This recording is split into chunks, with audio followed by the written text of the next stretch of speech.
औज़ुबिल्लाहिमिनश्शैतानिर्रजीम बिस्मिल्लाहिर्रहमानिर्रहीम। मैं इशफाक सईद आज एक मरतबा फिर आप सबकी खिदमत में हाज़िर हुआ हूँ और आज मेरा आप सबके सामने आने का मुद्दा और मकसद सिर्फ इतना ही है कि मैं आज उस तबका की बात कर सकूँ जिसे सरकार ने 4% रिजर्वेशन सरकारी नौकरियों और तालीमी अदारों में एडमिशन के हवाले से दी है,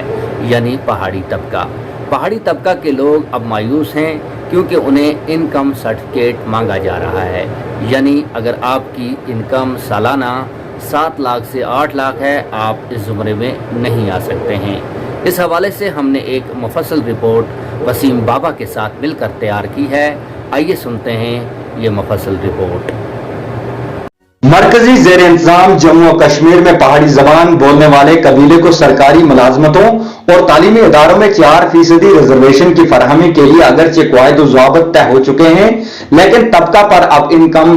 सर्टिफिकेट की मांग भारी पड़ रही है क्योंकि कबीला के लोग इस कश्मकश में मुब्तला हैं कि ये रिजर्वेशन किस बुनियाद पर उन्हें मिली है, क्योंकि पहाड़ी सर्टिफिकेट बनाने के दौरान अब इनकम असनाद मांगी जा रही है। अगरचे सरकार ने ही इसके लिए कोई आर्डर जारी किया है तो इससे पहाड़ियों का एक बड़ा तबका मारूम हो सकता है। तबका का कहना है कि अगर बाकी तबका जात को दी जाने वाली रिजर्वेशन में कोई भी इनकम इसनात नहीं लगती तो फिर क्यों पहाड़ी तबका से इसनात मांगी जा रही है और क्यों बार बार पहाड़ियों की मांग पूरी ही नहीं होती।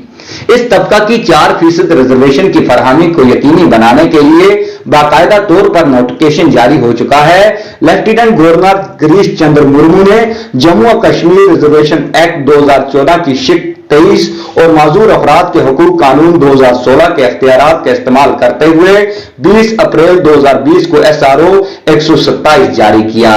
जिसमें जम्मू और कश्मीर रिजर्वेशन रूल्स 2005 में तरमीम को मंजूरी दी गई और SRO के तहत मुख्तलिफ तबका जात को मिलने वाली रिजर्वेशन की मुकम्मल तरीकाकार और तफसीलात वाज़िया की गई हैं। SRO के तहत पहाड़ी तबका भी इससे मुस्तफीद हो सकता है और उन्हें भी इसनाद इजरा की जा सकती हैं, लेकिन इसमें किसी भी जगह पर यह वाज़िया नहीं किया गया है कि इसमें इनकम सर्टिफिकेट भी जरूरी है। पहले तो इस तबका से ताल्लुक रखने वाले तलाब को पहाड़ी सर्टिफिकेट इजरा नहीं किए जा रहे थे और मुतल्लिका अफसरान इससे इनकार करते हुए तलाब से कह रहे थे कि उन्हें इस ज़िमन में कोई भी ऑर्डर नहीं मिला है। तहम बाद में कहीं कहीं पर अफसरान ने अगरचे खुद स्टडी की तो वे इसनाद बनाना शुरू की, लेकिन अब इनकम सर्टिफिकेट का तकाजा भी कर रहे हैं, जिस पर पूरी पहाड़ी कौम नाराज है, क्योंकि अगर ऐसा होता है तो 70% पहाड़ी इससे मारूम रह जाएंगे। याद रहे कि 20 अप्रैल 2020 को हुकूमत की तरफ से जारी ऑर्डर में PSP सर्टिफिकेट की इजराई के लिए अहलियत वाज़िया की गई है, जिसके मुताबिक पहाड़ी बोलने वाले तबका के जुमरे के तहत 4% रिजर्वेशन क़वायद हासिल करने के लिए मज़कूरा शख्स पहाड़ी तबके से वाबस्ता होना चाहिए और इसकी मादरी जुबान पहाड़ी होनी चाहिए। उसके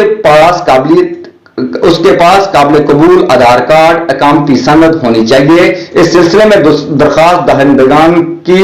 दरखास्त कबूल करने का इख्तियार मुतल्लिका तहसीलदार के पास होगा।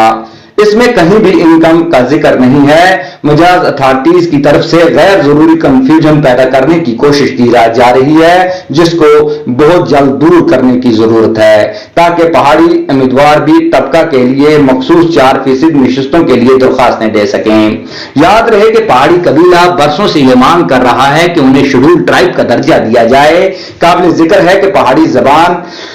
को साबिक सरकार के आईन में 6ठा मकाम हासिल था, लेकिन वक्त वक्त पर बरसरे इक़्तिदार रह चुकी हुकूमतों ने इस तबका को नजरअंदाज किया और इस अहम मुतालबे की जानिब कोई भी ध्यान नहीं दिया गया। पहाड़ियों के एक वफूद दिल्ली गए, जबकि इसके लिए साल 1970 में पहाड़ी कल्चर एंड वेलफेयर फोरम का कयाम भी अमल में लाया गया। इस कौम का बाकायदा आईन बना और इस तरह जद्दोजहद का आगाज शुरू हुआ। इसके अलावा कई एक तंजीमें भी बनाई गई जिन्होंने قوم کے وقار کو حاصل کرنے کے لیے جدوجہد کی۔ ہر انتخابات میں لوگوں کا صرف یہی مطالبہ تھا کہ ان کو بھی شیڈول ٹرائب کا درجہ دیا جائے، کیونکہ اس طبقہ کے لوگ بھی کافی پسماندہ ہیں۔ پھر سال 2014 میں عمر عبداللہ کی سرکار میں پہاڑی طبقہ کو نوکریوں اور سرکاری تعلیمی اداروں میں ایڈمیشن کے لیے 5% ریزرویشن دینے کا فیصلہ ہوا، اور اس دوران سری نگر میں قانون سازیہ کے دونوں ایوانوں میں اس بل کو بھاری ووٹوں سے منظوری ملی، لیکن بدقسمتی کی اس وقت کے گورنر این ووہرا نے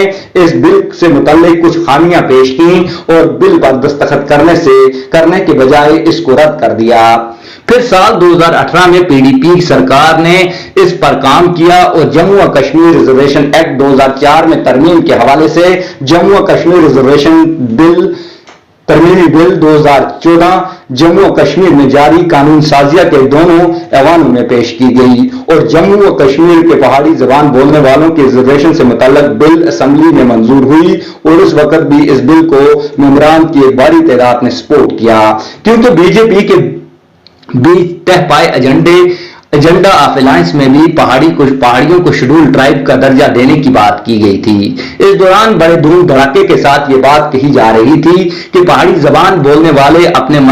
پہلے مرحلے میں کامیاب ہو چکے ہیں، لیکن کچھ ہی دنوں میں اس فیصلے کی بھی ہوا نکل گئی اور گورنر نے پھر سے اس فائل پر اعتراض جتلائے، اس میں کچھ خامیاں نکالی اور اس پر دستخط کرنے سے انکار کر دیا۔ پھر گورنر ستیہ پال ملک کا دور آیا، جنہوں نے پھر سے اس بل کو پاس کرایا اور اس کو منظوری دی، تاہم جو خامیاں رہ گئی تھی اس کو موجودہ ایل جی گریش چندر مرمو نے پورا کیا، لیکن اب ریاست بھر کے پہاڑی طبقہ سے تعلق رکھنے والے افراد کے لیے سب سے بڑا چیلنج انکم سرٹیفکیٹ کا ہے۔ پہاڑی قبیلہ کا کہنا ہے کہ اگر پہاڑیوں کے ساتھ ایسے ہی سلوک کرنا ہے تو پھر انہیں للی پاپ دینے کی ضرورت نہیں تھی، کیونکہ انکم کے بعد ایک بڑا طبقہ اس سے محروم ہو جائے گا، اور حکومت کو اس کی وضاحت